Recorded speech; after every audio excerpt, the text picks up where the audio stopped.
Chapter 9. Sophomores on High Honor Roll didn't have to go to the study hall for their free period, so Jeff had the last period of the day entirely free. He liked to spend it outside, sitting on a low wall by the bicycle racks, playing his guitar and working out songs. When the bell rang to end school, he would watch the kids emerge from the double doors, hurrying out and talking. Then he would either join up with Phil or Andy for the afternoon or just say, "See you," before getting on his bike and going home. Some days the professor came and picked him up. On those days, Jeff drove the car and the professor rode beside him, because Jeff had his learner's permit.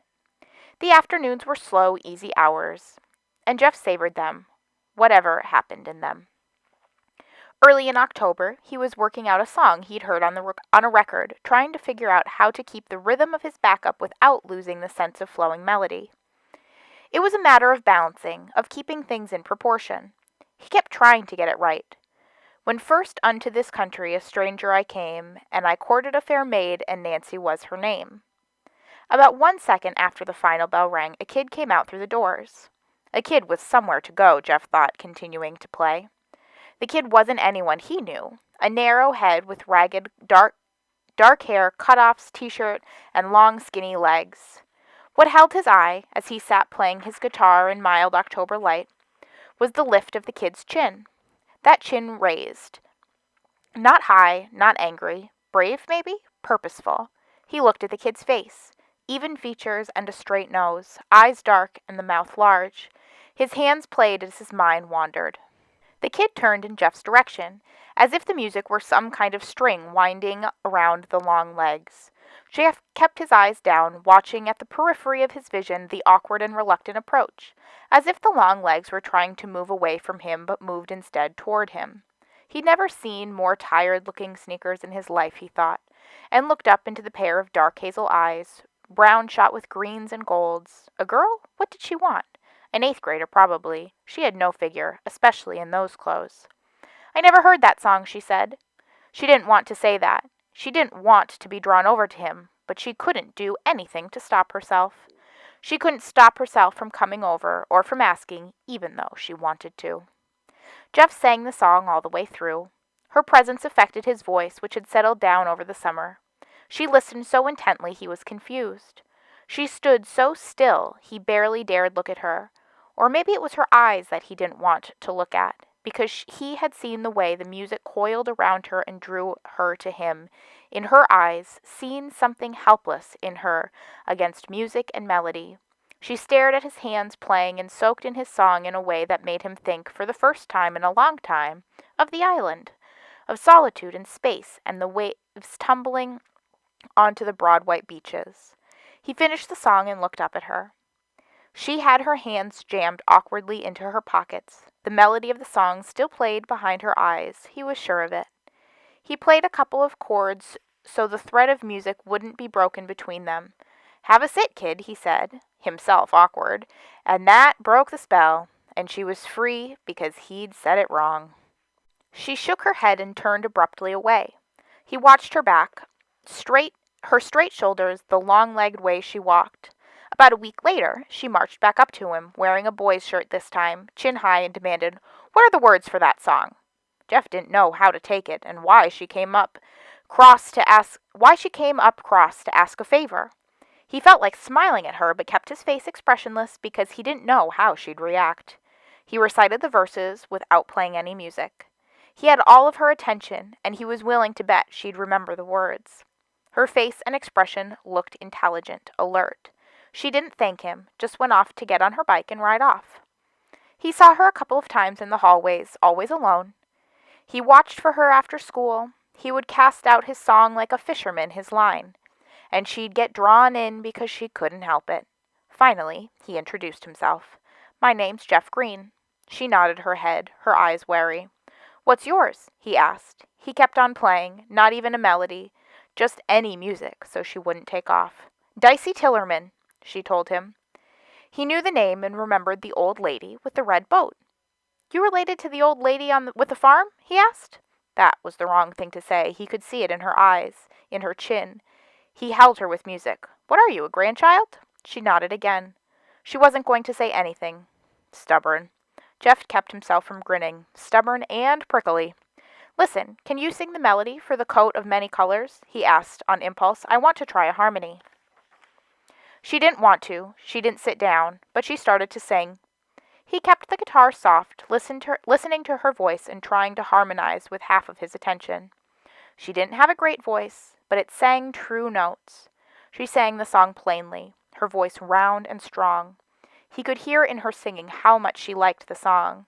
He had her now, and he thought he'd say something she wanted to hear.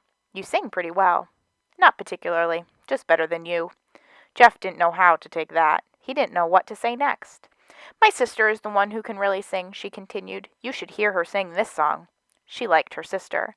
And she wasn't fishing for compliments, that was for sure. And she sure wasn't trying to flatter him. He couldn't imagine telling her a lie.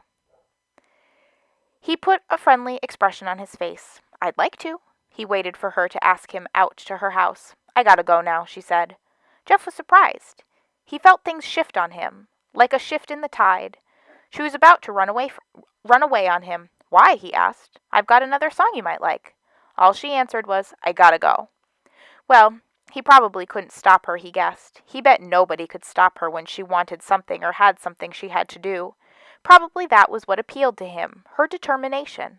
Opposites attract, they said. That and the way he could hold her helpless with music. That and the way she didn't act like most girls, saying one thing and hinting another with her eyes. She just went her own way, in her own way. She didn't ask or even want anything from him. She was as distant as the ocean, even when you're up close to it, independent, but he could pull her in with music. He saw her in the downtown grocery store working there. So they must need money, her parents, because 8th grade was young for a job. She didn't expect to see him, and her chin went up when she did, so he spent his time talking with the owner while Dicey stubbornly swabbed down the floors. One day, just before Thanksgiving, there was a story Phil told him about how this squirty 8th grader had flattened Chappelle. Something about whether or not she'd cheated on a character sketch essay. The kid, Phil said, delighted to be telling such a good story, had stood up to the teacher, and then Wilhelmina Smith had joined up with her, and between them they'd reduced Chappelle to nothing. To a puddle of nothing on the floor. You've got to feel sorry for the guy, Phil said. Jeff heard the same story with several variations over the day and wasn't surprised to see Dicey walking out of school that afternoon with the black girl. It was too cold to play the guitar outside, so he had to keep it in a case. But he tried greeting her anyway. Hey, Dicey, I hear you put Chappelle in his place. He waited to see how she'd react to the greeting, to the compliment. That wasn't me, that was Mina, Dicey told him. Do you know Mina? Jeff looked into a pair of laughing eyes. She was as tall as he was. Everybody knows Mina. Yeah, the girl answered. Everybody knows you too, friend. That's what they think, Jeff told her, thinking how nobody knew at all what he was really like inside. She chuckled, amused, friendly. He relaxed. So, was this essay as good as everybody says? He asked Dicey. He watched her eyes, wondering how she'd react to a question not about music. She didn't know what to say, and her eyes looked back into his, brown, green, gold, distant and close, both. No, of course not, she said, and he grinned at her. He knew she'd tell the truth. But it was pretty good, she said, to be exact. The two girls walked away from him, and he felt his face, smiling goofily, watching them. That afternoon he risked going back to the little store on purpose, because he had the car for their Thanksgiving shopping, which the professor didn't want to do. A little kid was with Dicey, a little blonde kid with the same hazel eyes, only rounder and not as dark, and the same prickly attitude. Her brother. Jeff made his purchases and offered her a ride home. It turned out she was taking her brother with her on her bike, so she was glad of the offer. Sammy, she called him. Jeff didn't mind waiting. He tried some music on Sammy, who wasn't glad to meet him, but who obeyed Dicey. Does she always ride you home? He asked the boy, after he'd played the longest song he knew and the kid had settled down. Nope. How come today? The kid shrugged. He didn't want to answer the question. Jeff saw marks on his face and decided he'd been in a fight. He looked tough enough to be able to do well in a fight. Jeff tried another question. You live with your grandmother? He thought he'd say next how he lived farther out along the same road. So what? Sammy asked, a wave of anger coming at Jeff. But it was the kid's anger, and he knew how to answer it. So nothing, Jeff said. I'm innocent, officer. I didn't do nothing, he teased. Sammy giggled. He wiped his hand across his cheek, still smiling. He sat cross-legged on the floor, a sturdy little kid in sneakers. "You and your sister have the worst-looking sneakers I've ever seen," Jeff said. "Oh, yeah?" The kid was ready to fight again. Jeff changed the subject, puzzled. "What are you, in third grade?" "Nah, second. I've got a sister in third." "The one who sings?" At this, his face changed again. He liked his sister a lot. "Yeah." "Boy, do you remind me of Dicey," Jeff said. Sammy looked at him for a long time, then nodded his head. "Good-o." Dicey told Jeff it was all right, so he went to their house the next Saturday. He rode his bike over through the unseasonably warm weather. He walked it up the driveway, trying to avoid puddles where Thanksgiving snow flurries had melted. He walked it up because he was nervous about getting there. The driveway went between two neglected fields and then under a stand of pines. At the front of the house, which looked like nobody ever went in that way, a big tree stretched out bare branches, held firm by thick, twisted wires. The path went around the side, past the screen porch.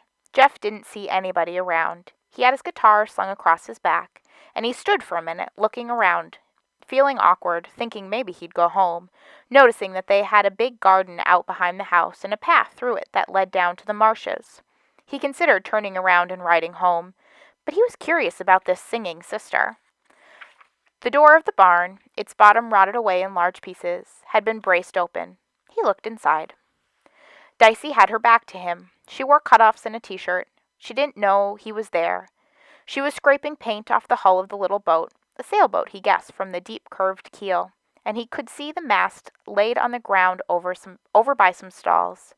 She moved like she was dancing, leaning into each stroke, her legs long, her shoulder blades outlined under the t-shirt. Her short, raggedy hair shone dark in the warm sunlight. Except for the noise of the scraper, it was absolutely quiet. "Dicey?" he said. She wheeled around, and she was angry with him. He could feel it. "What you doin'?" he asked. He felt like saying, "I'm sorry." "I'm the one to ask that," she said, anger in her eyes and in her face. She held the scraper like a weapon up against him. Jeff looked over her shoulder to the stalls, then over her other shoulder to the work table, back and forth. Her feelings washed over him like waves, and he didn't know how he'd let this happen. He had been in this scene before with Melody, with the anger and dislike attacking him and breaking him down. He could feel himself cracking inside. He didn't know why he kept forgetting what he was really like. He didn't know it mattered so much to him. If he'd known that, he never would have come out here. He never would have wound her around with music. He'd been fooling himself again. Dicey stared at him, and he could see in her face that she didn't think much of him. He agreed with her. He wasn't much. But she didn't have to get angry. He didn't understand women, girls. He never would. He didn't even much want to, except he hadn't thought Dicey was like that. Kidding himself that he understood her, thinking he had cast out his line of music, baited with glittering song, cast it out into the water and slowly reeled her in so gently that she didn't even know it was happening. "Look," he said, keeping his voice expressionless, hiding everything about himself. "I thought I'd come out and see you, and I want to meet this sister of yours. If you're busy, I'll go. If you don't like the idea," he thought for the right, unemotional words, "of me being here, you just have to say so." "No," she answered quickly, her face relaxing, her hostility flowing away and out like a wave, washing past and gone.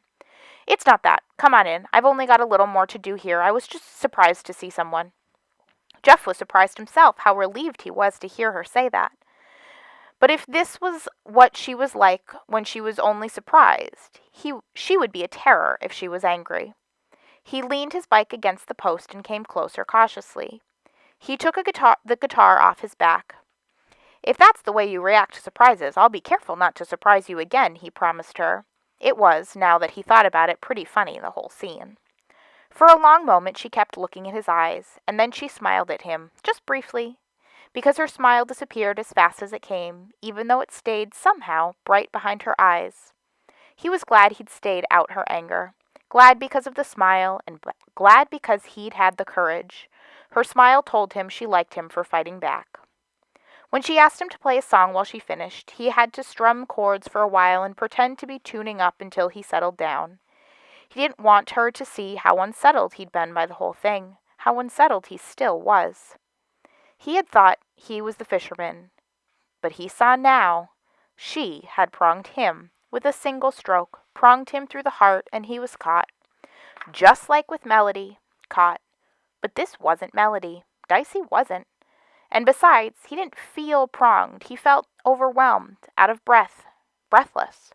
Dicey watched him, but he did not look up to meet her eyes. He had things to settle inside himself first, he thought, recognizing that he felt easy, at ease, and also alert, eager, as if he had just fought his way through some thick, overgrown jungle to the ocean beaches beyond.